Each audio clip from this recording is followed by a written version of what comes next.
ఉన్న రాష్ట్ర అన్నదాతలు భవిష్యత్తు తిరిగి ఆశల్లో చిగురించాయి. వారి సంబరాలు అంబరాన్ని అంటాయి. ఇంకా ముందుకు కూడా రైతు పక్షాన మా ప్రభుత్వం సదా అండగా ఉంటుంది. రైతు భరోసా గత ప్రభుత్వం అమలు చేసిన రైతు బంధు పథకం కింద 80,440 కోట్ల రూపాయలు ఖర్చు చేసింది. దీంట్లో అధిక శాతం లబ్ధి అనర్హులకు, సాగులో లేని భూమి యాజమానులకు, రియల్ ఎస్టేట్ వ్యాపారులకు అందడం వల్ల నిధులు భారీగా దుర్వినియోగం అయ్యాయి.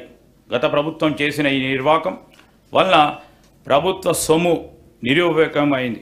గత ప్రభుత్వం వారు రూపొందించుకున్న నియమ నిబంధనలను వారే తుంగలో తొక్కారు. ఇది చాలా శోచనీయం మరియు క్షమించరాని నేరం. మా ప్రభుత్వం అర్హులైన రైతులకు మాత్రమే లబ్ధి చేకూరేలా రైతు బంధు పథకం స్థానే రైతు భరోసాను తీసుకొచ్చింది.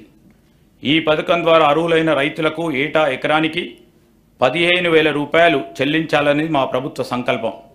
దీని అమలుకు విధి విధానాలు చర్చించి నిర్ణయించడానికి ఒక కేబినెట్ సబ్ కమిటీ ఏర్పాటు చేశాం. ఈ కమిటీ పలు జిల్లాలలో పర్యటించి ఆ ప్రాంత రైతులను, వ్యవసాయ రంగ నిపుణులను, మేధావులను సంప్రదించి వారి అభిప్రాయాలను సేకరించింది. ప్రజాభిప్రాయాలన్నింటినీ కూడా క్రోడీకరించి వాటిని గౌరవ సభలో ఉంచి చర్చించి గౌరవ శాసన మండలి సభ్యులందరి అభిప్రాయం తీసుకొని అమలు చేయాల్సిన విధి విధానాలపై తగు నిర్ణయం తీసుకుంటాం. ప్రభుత్వ విధానాలు పారదర్శకంగా ప్రజల భాగస్వామ్యంతో ఖరారు చేయాలి. అంతేగాని 4 గోడల గడిల మధ్యనే కాదని మా పనితీరుకు రైతు భరోసా విధానం ఒక ఉదాహరణ. రైతు కూలీల సంక్షేమం. భూమి లేని గ్రామీణ ప్రజానికం ఎక్కువగా రైతు కూలీలుగా పనిచేస్తూ దుర్భర జీవితాన్ని గడుపుతూ ఉన్నారు. వారికి ఎటువంటి ఆర్థిక భద్రత ఉండకపోవడంతో పని లేని రోజుల్లో పస్తులుండాల్సిన బాధాకరమైన పరిస్థితి. వీరికి గత 10 ఏళ్లలో ప్రభుత్వ పరంగా ఎటువంటి సహాయ సహకారాలు అందలేదు. భూమి లేని రైతు కూలీల ఆర్థిక మరియు జీవన స్థితిగతులు మెరుగుపరచడానికి మా ప్రభుత్వం లక్షలాది భూమి లేని నిరుపేద రైతు కూలీలకు సంవత్సరానికి 12,000 రూపాయలు అందించే బృహత్తరమైన కార్యక్రమాన్ని ఈ సంవత్సరంలోనే ప్రారంభించబోతున్నాం. పంట బీమా. అతివృష్టి అనావృష్టుల రైతన్న పాలిట శాపాలు. ఏడాది పాటు శ్రమించినా అనుకోని ప్రకృతి విపత్తులతో పండిన పంట చేతికందక రైతు రుణభారంతో కృంగిపోయి రైతు కూలీగా మారే పరిస్థితులు అవుతున్నాయి. ఇలాంటి దైన్య స్థితి నుండి కాపాడాల్సిన బాధ్యత ప్రభుత్వానిది.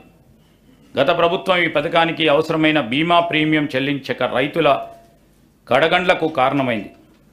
మా ప్రభుత్వ రైతుకు ఆర్థిక భద్రత కలిగించేందుకు పంట బీమా పథకాన్ని అమలు చేయడానికి ఈ సంవత్సరం నుండి ప్రధానమంత్రి ఫసల్ బీమా యోజన పథకంలో చేరాలని నిర్ణయించాం. ఈ పథకం కింద రైతులు చెల్లించాల్సిన బీమా ప్రీమియం కూడా రాష్ట్ర ప్రభుత్వమే చెల్లిస్తుంది. రైతులకు పైసా ఖర్చు లేకుండా వారు వేసిన పంటలకు పూర్తి భద్రత ఈ పథకం కల్పిస్తుంది. వరి పంటలకు బోనస్. తెలంగాణలో వరి సాగు చాలా విస్తృతంగా జరుగుతుంది. పండిన పంటకు సరైన ధర రాక పెట్టుబడి కూడా దక్కక రైతులు తీవ్రంగా నష్టపోతున్నారు. రాష్ట్రంలో సన్న రకం వరి ధాన్యాల సాగును ప్రోత్సహించడానికి ప్రభుత్వం 33 రకాల వరి ధాన్యాలను గుర్తించి వాటిని పండించిన రైతుకు క్వింటల్కి 500 రూపాయలు బోనస్ చెల్లించాలని నిర్ణయించాం. దీనివల్ల సన్న రకాల వరిని పండించే సాగు భూమి విస్తీర్ణం పెరిగి రైతులకు ఆర్థిక ప్రయోజనం చేకూరుతుంది. రైతు నేస్తం. వ్యవసాయ రంగంలో వచ్చే ఆధునిక సాంకేతిక అభివృద్ధి రైతులకు అందితేనే వాటి వలన ఉపయోగం. టెక్నాలజీ మరియు రైతు మధ్య ఒక అనుసంధానం అవసరం.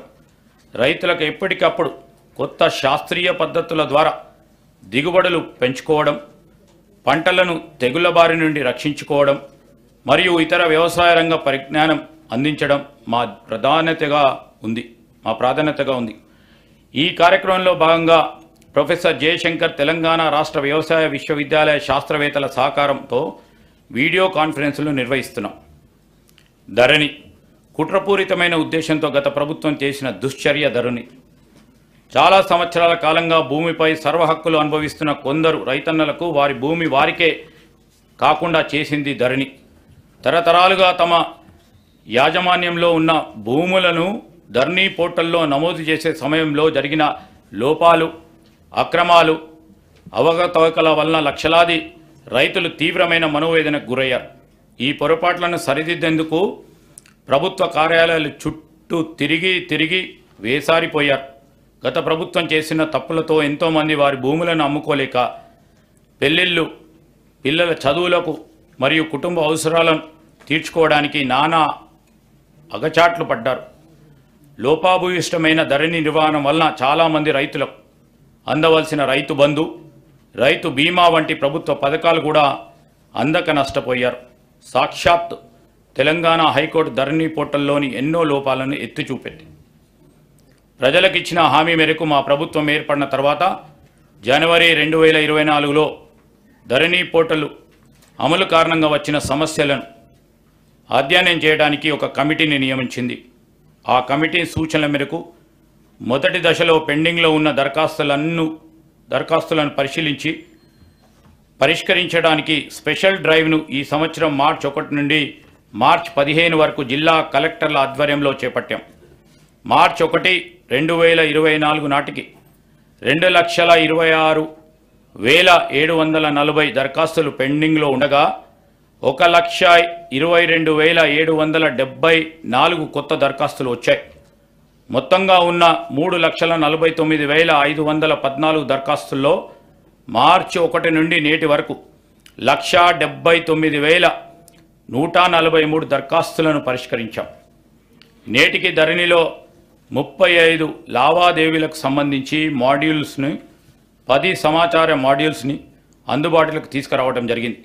ఈ మాడ్యూళ్ల వలన క్షేత్రస్థాయిలో ఎదురవుతున్న ఇబ్బందులకు కొంతవరకు పరిష్కారం లభిస్తుంది. మేము ధరణి సమస్యల పరిష్కార పురోగతిని ఎప్పటికప్పుడు కలెక్టర్లతో సమీక్షిస్తున్నాం. ధరణి కమిటీ పూర్తి అధ్యయనం తర్వాత శాశ్వత పరిష్కారం దిశగా తగిన చర్యలు తీసుకుంటాం. మన రాష్ట్ర జనాభాలో 47.3% ప్రజలు వ్యవసాయంపై ఆధారపడి జీవనోపాధి పొందుతున్నారు.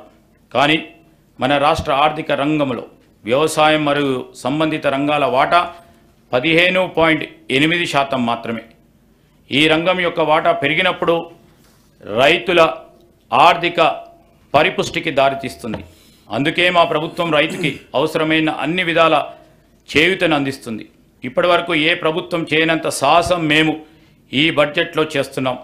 మొత్తం ప్రతిపాదిత బడ్జెట్లో సింహభాగం అంటే 72,659 కోట్ల రూపాయల వ్యవసాయ రంగానికి ప్రతిపాదిస్తున్నాం.